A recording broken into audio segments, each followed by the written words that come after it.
살아있을 때는 가택이 연금되었던 비운의 존재였고, 나중에 이제 이슬람의 다빈치라고 불릴 만큼의 많은 업적을 남겼던 사람이 이브н 알라이삼.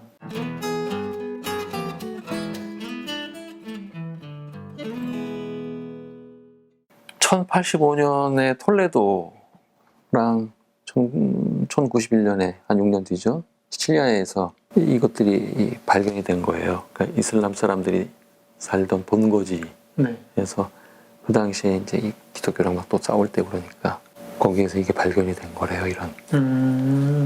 그래서 전 유럽이 다 들떴답니다. 그 책이죠. 그러니까 거기서 발견된 책을 보니까 엄청난 거예요. 그 전까지 유럽 사람들도 이슬람에서 이렇게 과학이 발전되고 있었다는 것을 몰랐던 거죠. 그럼 이슬람 과학은 어떤 특징이 좀 있나요? 이제 주로 여기서는 이집트 얘기를 할 수밖에 없는데요. 일단 발전된 것들을 쭉 보게 되면 천문학, 그리고 연금술, 그리고 대수학, 그게 세 가지를 들 수가 있어요. 천문학은 뭐 하늘에 관련된 거고, 뭐 천체의 운항이나 이런 것, 날씨 뭐 이런 것들을 계절의 변화 이런 것들을 보기 때문에 필요하다라고 하면 대수학? 그게 뭐 책에 보면 자세한 얘기는 안 나오는데요. 재산 분배에 관한. 대수학이라는 게 뭡니까? 보통 이제 수학을 크게 나누면 네 종류로 보거든요. 네 가지로. 그러니까 대수, 그러니까 방정식이니 뭐 함수니 이런 걸 다루는 게 대수학이에요. 그 다음에 기하학, 도형 쪽, 그리고 통계, 그리고 집합. 수학이 처음 시작되었다라고 얘기를 한다면은 뭐 기하학이 먼저냐 대수학이 먼저냐 뭐 그런 이야기는 하는데 거의 뭐 동시에. 그런데 뭐 시작이라고 보면은 대수가 먼저겠죠. 뭐 또 아니라고도 할 수 있긴 한데 뭐 하나 둘 세는 것부터 대수학이 되니까. 수의 양을 다루고 계산을 하는 게 대수학이라는. 근데 그게 이제 발전한 이유가 재산 분배 때문이고요. 누가 얼마나 갖고 있고 어떻게 나눠줘야 되고 이런 것들 때문에.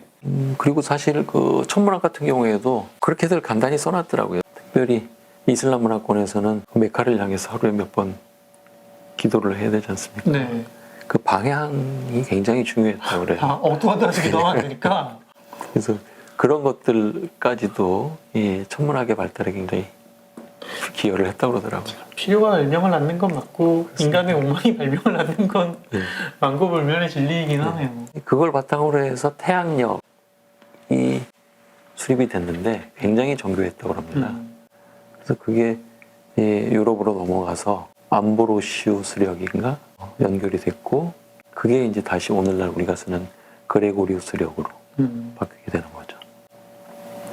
참 역사가 그러니까 이렇게 한 바퀴 이렇게 왔다가 또 한 번 이렇게 가는 그런 과정을 거친 거라고 보면 되고 그래서 그리스에서 이렇게 발전이 됐던 과학이 그 다음에 이제 유럽에서 중세 암흑 시기가 있을 때 좀 잠잠해지다가 그 시기에 또 이슬람에서 예전에 있었던 과학의 저작들이 번역이 되면서 거기에서 계승 발전해서 광학이라든지 동설, 천체운행에 관한 다른 조금 더 깊이 있는 생각이라든지 관성의 발견이라든지 이런 것들이 있다가 다시 또 이 저작물들이 또 유럽으로 넘어가서 이렇게 명맥을 이어가는 과정을 볼 수 있겠네요. 과장님 생각하시기에 이슬람 물리학이 가지는 의미는 뭐가 있을까요? 그것을 단순히 고대 그리스의 업적이라고 그럴까요? 그런 학문적 성과가 유럽으로 전달되는 징검다리 역할을 했다라고 보기에는 미안할 정도로 나름대로 굉장히 많은 발전이 있었다고 그래요. 그게 아이러니죠. 어떻게 보면은 자기네들이 이렇게 받아서 발전시켜 놓고 유럽으로 넘겨주고는 거긴 또 그대로 다시 암흑기로 가버리는 거예요.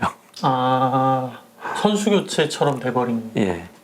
이제 그렇지 않았으면은 이슬람 쪽 과학 계속 발전하고 하여간 유럽으로 와서 쭉 발전하고 두 개의 흐름이 유지가 됐을 텐데 그냥 고대 그리스에서 이슬람으로 넘어가면서 다시 유럽으로 넘어오면서 다른 경로는 다 없어져 버린 거예요. 그러니까 흐름으로 넘어가 버린 거죠. 그거는 우리가 오늘날 그 고대 그리스 과학이 하여간 이슬람을 통해서 계속 전승되었다라고 안심하고 다행스럽게 생각하기보다는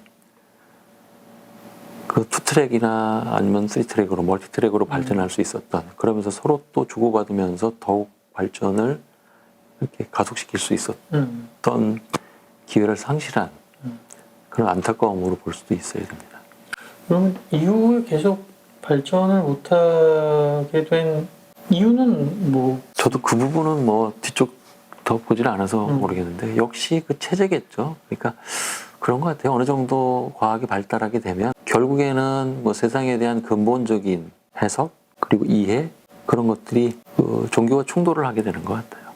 결국은 과학 발전이 안정적으로 좀 이루어지려면 사회정치적 토대라고 하는 게 대단히 중요해요. 그거 뭐 반역으로 몰아가지고 핍박을 하면 박해를 하면 발전할 수가 없죠. 특히나 그 이성을 보장하는 그 분위기가 되지 않으면 네.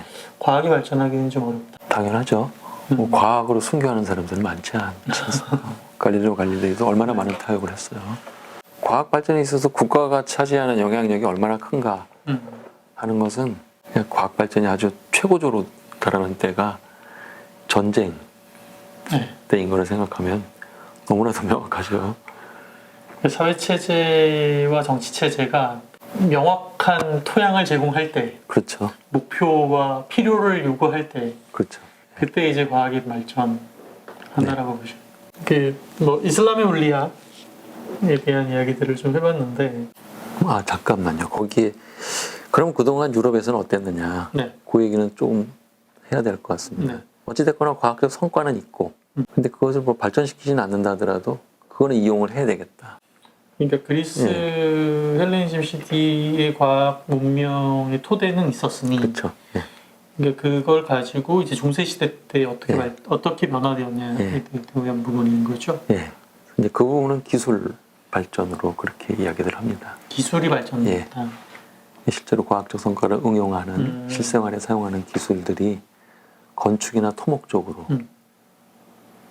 발전이 돼가지고 뭐 아시듯이 뭐 로마의 수도교라든지 뭐 포도, 포장도로들이요. 그리고 교회 건축들 이런 것들이 뭐 비약적으로 발전을 하게 되죠. 그때. 그럼 어떻게 보면 이제 기초과학에 대한 부분들은 그리스 시대에서 했고 그걸 바탕으로 한 응용기술의 시대를 중세라고 그냥 보면 되는 거라고 생각하는 겁니다. 그리고 그 기초과학의 명맥을 유지했던 것은 대신에 이제 이슬람 쪽이었고 이렇게 생각을 하면 되는 거예요. 근데 그때 우리 또 이야기한 적이 있지만 중세에 대한 새로운 해석이 근래에 이루어지고 있지 않습니까? 그래서 과학사에서도 이런 부분들을 어떻게 다시 해석할 여지가 있는지는 좀 더 봐야 될 것 같아요. 그러면 엄밀히 얘기하면 중세 시대가 과학적인 유산이 적었던 시대 이렇게 그냥 평가를 하는 게 맞습니까? 예, 그 정도가 딱 적합할 것 같네요. 그러니까 결과적인 유산이 적었던. 근데 암흑이라고까지 얘기할 수 있는지 또 완전히 그 명맥이 끊어졌던 건지 지금까지는 그렇게 얘기를 하고 있거든요. 근데 거기에 대해서 논쟁이 좀 있을 수 있다. 한번 다시 볼 필요는 있다. 왠지 그 변호하시느라고 하시는 말 같기도 합니다.